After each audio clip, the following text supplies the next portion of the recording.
K R ನಗರ ಮಹಿಳೆ kidnap ಪ್ರಕರಣಕ್ಕೆ ಸಂಬಂಧಪಟ್ಟಂತೆ ಭವಾನಿ ರೇವಣ್ಣ ಜಾಮೀನು ಅರ್ಜಿ ವಿಚಾರಣೆ ನಡೀತಾ ಇರುವಂತದ್ದು ಜನಪ್ರತಿನಿಧಿಗಳ ಕೋರ್ಟ್ನಲ್ಲಿ ವಿಚಾರಣೆ ನಡೀತಾ ಇದೆ. ಭವಾನಿ ಪರ ವಕೀಲ ಸಂದೇಶ್ ಚೌಟ ವಾದವನ್ನ ಮಾಡ್ತಾ ಇದ್ದಾರೆ. ವಾದ ಪ್ರತಿವಾದ ನಡೀತಾ ಇದೆ. ಈ ಸಂದರ್ಭದಲ್ಲಿ ಭವಾನಿ ಪರವಾಗಿ ವಕೀಲ ಸಂದೇಶ್ ಚೌಟ ವಾದವನ್ನ ಮಾಡ್ತಾ ಇದ್ದಾರೆ. ಎಫ್ಐಆರ್ ನಲ್ಲಿ ಭವಾನಿ ಅವರ ಹೆಸರಿಲ್ಲ. ಈ ಪ್ರಕರಣದಲ್ಲಿ ಭವಾನಿ ಅವರನ್ನ ಆರೋಪಿಯನ್ನಾಗಿ ಮಾಡಿಲ್ಲ. ಇದುವರೆಗೂ ಭವಾನಿ ಅವರಿಗೆ ಯಾವುದೇ ನೋಟಿಸ್ ಬಂದಿಲ್ವಂತೆ. ಯಾವುದೇ ನೋಟಿಸ್ ಬಂದಿಲ್ಲ ಅವರಿಗೆ ಅಂತ ಇಲ್ಲಿ ಭವಾನಿ ರೇವಣ್ಣ ಅವರ ಪರವಾಗಿ ವಾದವನ್ನ ಮಾಡ್ತಾ ಇರುವಂತ ಸಂದೇಶ್ ಚೌಟ ಅವರು ವಾದವನ್ನ ಮಾಡ್ತಾ ಇರುವಂತದ್ದು ಕೋರ್ಟ್ನಲ್ಲಿ. ಇದುವರೆಗೂ ಭವಾನಿ ಅವರಿಗೆ ಯಾವುದೇ ನೋಟಿಸ್ ಬಂದಿಲ್ಲ. ಅಗತ್ಯ ಇದ್ದಲ್ಲಿ ತನಿಖೆಗೆ ಸಹಕರಿಸಲಿಕ್ಕೆ ಭವಾನಿ ಅವರು ರೆಡಿ ಇದ್ದಾರೆ.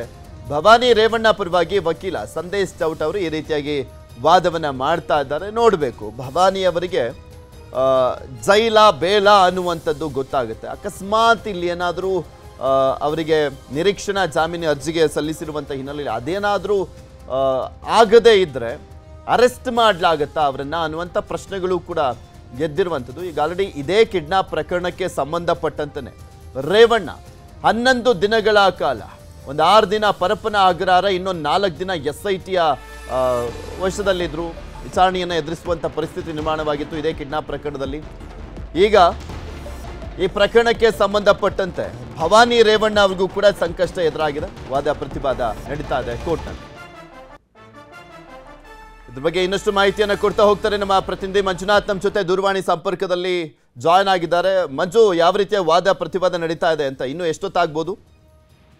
ಪೃಥ್ವಿ, ಕೆಆರ್ ನಗರ ಪೊಲೀಸ್ ಠಾಣೆಯಲ್ಲಿ ದಾಖಲಾಗಿದ್ದಂತ ಕಿಡ್ನಾಪ್ ಪ್ರಕರಣಕ್ಕೆ ಸಂಬಂಧಪಟ್ಟಂತೆ ಭವಾನಿ ರೇವಣ್ಣವರು ಕೂಡ ಅಷ್ಟೇ ನಿರೀಕ್ಷಣಾ ಜಾಮೀನನ್ನು ಕೋರಿ ಒಂದು ಅರ್ಜಿಯನ್ನು ಹಾಕೊಂಡಿದ್ರು. ಆ ಒಂದು ಅರ್ಜಿಯ ಸಂಬಂಧವಾಗಿ ಜನಪ್ರತಿನಿಧಿಗಳ ವಿಶೇಷ ನ್ಯಾಯಾಲಯದಲ್ಲಿ ಒಂದು ವಾದ ಮತ್ತು ಪ್ರತಿವಾದ ಜೋರಾಗಿಯೇ ನಡೀತಾ ಇರುವಂತದ್ದು. ಅದರಲ್ಲೂ ಕೂಡ ಅಷ್ಟೇ SIT ಪರವಾಗಿ ಜಗದೀಶ್ ಅವರು ಕೂಡ ಅಷ್ಟೇ ಹಾಜರಾಗಿದ್ರೆ, ಇನ್ನು ಭವಾನಿ ರೇವಣ್ಣ ಪರವಾಗಿ ಸಂದೇಶ್ ಚೌಟ ಅವರು ಕೂಡ ಈಗಾಗಲೇ ಹಾಜರಾಗಿದ್ದಾರೆ. ಸಂದೇಶ್ ಚೌಟ ಅವರು ಕೂಡ ಅಷ್ಟೇ ಜಡ್ಜ್ಗೆ ಒಂದಷ್ಟು ಅಂಶಗಳನ್ನ ಅವರ ಮುಂದೆ ಇರುವಂತ ಒಂದು ಪ್ರಯತ್ನವನ್ನ ಮಾಡ್ತಾರೆ. ಯಾಕಂದ್ರೆ ಕಿಡ್ನಾಪ್ ಪ್ರಕರಣದಲ್ಲಿ ಇದುವರೆಗೂ ಕೂಡ ಅಷ್ಟೇ ಭವಾನಿ ರೇವಣ್ಣ ಅವರ ಹೆಸರು FIR ನಲ್ಲಿ ದಾಖಲಾಗಿಲ್ಲ.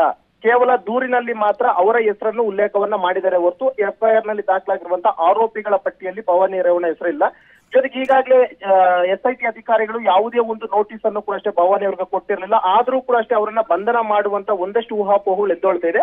ಆ ಒಂದು ನಿಟ್ಟಿನಲ್ಲಿ ಅವರಿಗೆ ನಿರೀಕ್ಷಣಾ ಜಾಮೀನನ್ನು ಕೊಡಬೇಕು. ಒಂದು ವೇಳೆ ಏನಾದರೂ ಅವರು ವಿಚಾರಣೆಗೆ ಹಾಜರಾಗಲೇಬೇಕು ಅಂತಂದ ಪಕ್ಷದಲ್ಲಿ ನೀವು ನಿರೀಕ್ಷಣಾ ಜಾಮೀನನ್ನ ಕೊಡಿ, ನಾವು ವಿಚಾರಣೆಗೆ ಹಾಜರಾಗ್ತಾರೆ ಅನ್ನುವಂತ ಒಂದು ಮಾತನ್ನು ಕೂಡ ಹೇಳ್ತಿದ್ದಾರೆ.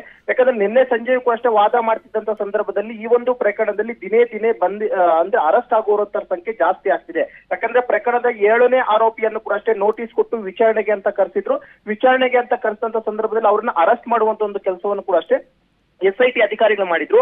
ಅದೇ ರೀತಿಯಲ್ಲಿ ಭವಾನಿ ರೇವಣ್ಣವ್ರಿಗೂ ಕೂಡ ಅಷ್ಟೇ ನೋಟಿಸ್ ಕೊಟ್ಟು ವಿಚಾರಣೆಗೆ ಹಾಜರಾಗುವಂತ ಸಂದರ್ಭದಲ್ಲಿ ಅರೆಸ್ಟ್ ಮಾಡುವಂತ ಸಾಧ್ಯತೆ ಇದೆ. ಇಲ್ಲಿ ಪ್ರಮುಖವಾಗಿ ಅರೆಸ್ಟ್ ಮಾಡೋದಕ್ಕೆ ಅವ್ರ ಮೇಲೆ ಯಾವುದೇ ರೀತಿಯಾದ ಒಂದು ಆರೋಪ ಇಲ್ಲ, FIR ನಲ್ಲಿ ಅವರ ಹೆಸರು ಇಲ್ಲ.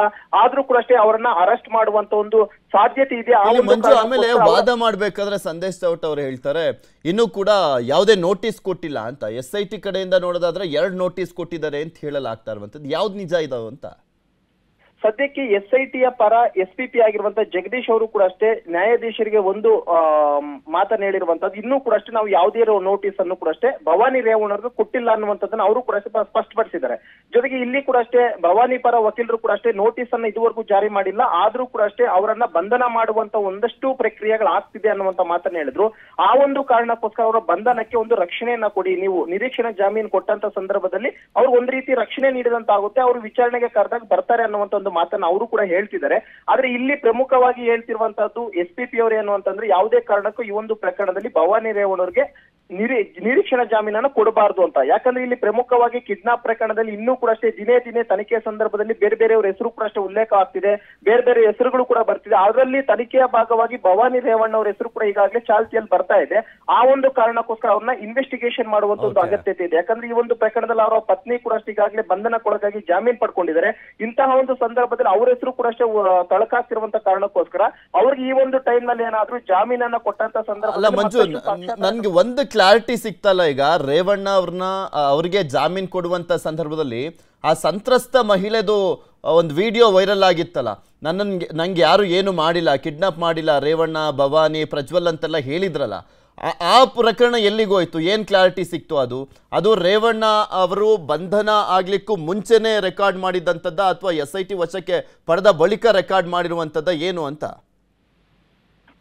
ಪೃಥ್ವಿ, ಸದ್ಯಕ್ಕೆ SIT ಅಧಿಕಾರಿಗಳ ತನಿಖೆ ವೇಳೆಯಲ್ಲಿ ಬಯಲಾಗಿರುವಂತದ್ದು ಏನು ಅಂತಂದ್ರೆ, ಈ ಸಂತ್ರಸ್ತ ಮಹಿಳೆಯನ್ನ ಏನ್ ಕಿಡ್ನಾಪ್ ಮಾಡಿ ಇಟ್ಕೊಂಡಿದ್ರಲ್ಲ ಸುಮಾರು 4-5 ದಿನಗಳ ಕಾಲ, ಆ ಒಂದು ಟೈಮ್ ಬೀಯಿಂಗ್ ಅಲ್ಲಿ ಆ ಒಂದು ವಿಡಿಯೋನ ರೆಕಾರ್ಡ್ ಮಾಡಿದ್ದಾರೆ ಅನ್ನುವಂಥದ್ದನ್ನು ಕೂಡ SIT ಅಧಿಕಾರಿ ಈಗಾಗಲೇ ತನಿಖೆಯ ಸಂದರ್ಭದಲ್ಲಿ ಹೇಳ್ತಾ ಇರುವಂತದ್ದು. ಯಾಕಂದ್ರೆ ಇಲ್ಲಿ ಆಕೆ SIT ಅಧಿಕಾರಿಗಳು ಆಕೆಯನ್ನ ರಕ್ಷಣೆ ಮಾಡಿ ಕರೆತಂದಂತ ಸಂದರ್ಭದಲ್ಲಿ ಕಂಪ್ಲೀಟ್ ಆಗಿ SIT ಅಧಿಕಾರಿ ಸುಪರ್ದಿಯಲ್ಲಿ ಆ ಒಂದು ಮಹಿಳೆ ಇತ್ತು. ಆಕೆಗೆ ಯಾವುದೇ ರೀತಿಯಂತ ಫೋನ್ ಅನ್ನು ಕೂಡ ಅಷ್ಟೇ ಕೊಟ್ಟಿರಲಿಲ್ಲ, ಕೇವಲ ಕುಟುಂಬಸ್ಥರಿಗೆ ಮಾತಾಡೋದಕ್ಕೆ ಮಾತ್ರ ಫೋನ್ ಅನ್ನ ಕೊಡ್ತಾ ಇದ್ರು. ಅದು ಬಿಟ್ರೆ ಆಕೆ ನಮ್ಮ ಸುಪರ್ದಿಯಲ್ಲಿ ಇದ್ದಂತ ಟೈಮಲ್ಲಿ ಯಾವುದೇ ವಿಡಿಯೋ ರೆಕಾರ್ಡ್ ಅನ್ನ ಮಾಡಿಲ್ಲ. ಬದಲಾಗಿ ಕ್ಲಾರಿಟಿ ಬೇಕಾಗಿತ್ತು, ಅದೊಂದು ಕ್ಲಾರಿಟಿ ಸಿಕ್ತು. ಧನ್ಯವಾದ ಮಂಜು. ನೋಡೋಣ ಯಾವ ರೀತಿ ವಾದ ಪ್ರತಿವಾದ ನಡೆದು ಏನಾಗುತ್ತೆ ಈ ಪ್ರಕರಣದಲ್ಲಿ ಅಂತ.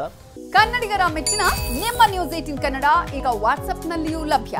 ಕರ್ನಾಟಕ ಮತ್ತು ದೇಶ ವಿದೇಶದ 360 ಡಿಗ್ರಿ ಸುದ್ದಿ ವಿವರವನ್ನ ನೀವು ನಿಮ್ಮ ಕೈ ಬೆರಳುಗಳಲ್ಲಿಯೇ ಪಡೆಯೋದಿಕ್ಕೆ ಈ QR ಕೋಡ್ ಅನ್ನ ಸ್ಕ್ಯಾನ್ ಮಾಡಿ. ನಮ್ಮ ಚಾನೆಲ್ ಅನ್ನ ಫಾಲೋ ಮಾಡಿ, ನೋಟಿಫಿಕೇಶನ್ ಆನ್ ಮಾಡಿ.